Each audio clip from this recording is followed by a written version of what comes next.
Hi guys, and welcome to my instruction video on how to use a tripod. Okay, so when you get your tripod, it'll most likely come in a carrier bag or a case, something similar like this. So unzip the bag and pull out your tripod. It'll be packed down into its most compact form like this. If we turn this long handle anti-clockwise, that'll free up the head of the tripod. This is our tilt function on the tripod. We can also lock that off, so if we twist that clockwise, we can lock the head into any position that we wish.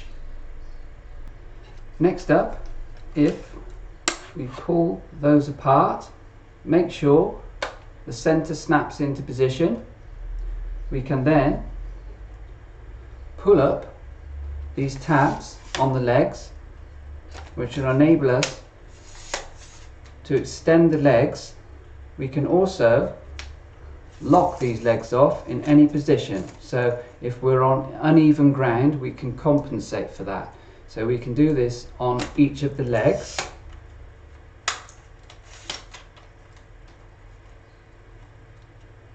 Like so.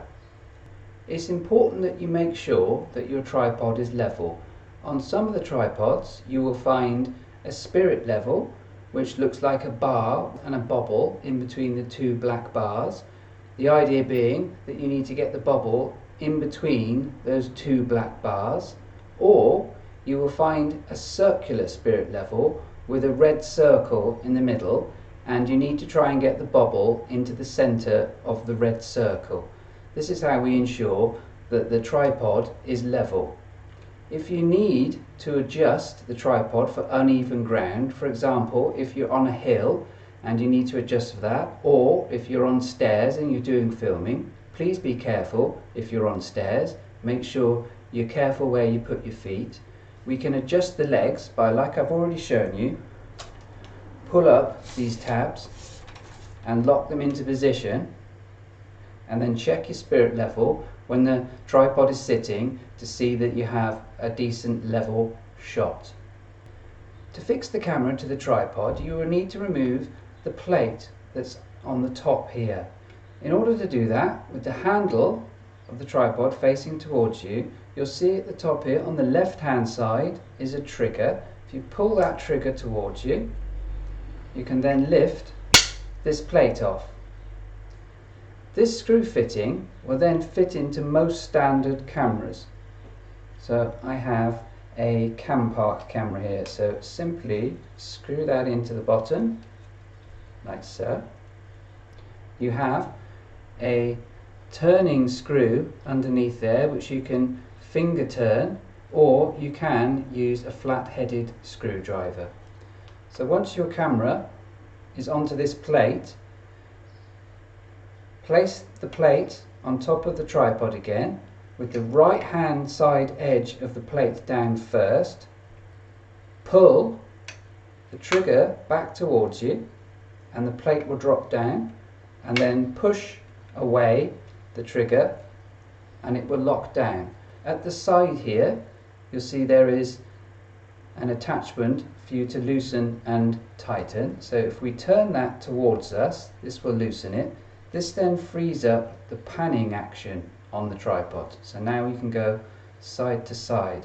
Make sure that that is all the way loose.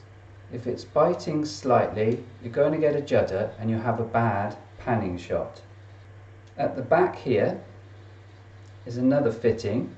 If we again loosen that anti-clockwise, this frees up the canted angle function of the tripod, so we can then position the camera anywhere between there and there, and then place that back into position clockwise to lock it in place.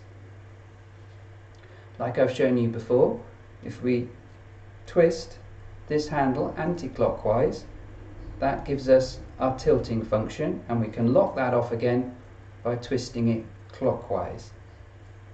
If we need to bring the camera up higher than just the length of the legs of the tripod, at the back here is a handle, and if I rotate it once more, you'll see there is a large fitting here. If we unscrew that anti-clockwise, we can then, if we move the handle out of the way, we can then wind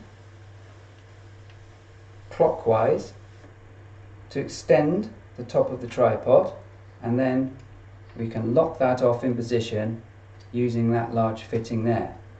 Be careful when you have your tripod at its full extension, as the slightest knock with your foot will make the camera wobble and then you have a bad shot. To put that back into place, unscrew that large fitting again, so anti-clockwise, and then anti-clockwise on the handle to lower. To remove the camera from the tripod, with the handle facing towards you, pull the trigger on the top towards you and lift off. When you've finished, remove this plate by unscrewing it, right edge down, pull the trigger towards you and away. Thank you for watching, and if you have any problems with your equipment, please feel free to contact me, and I will see you in the next video tutorial.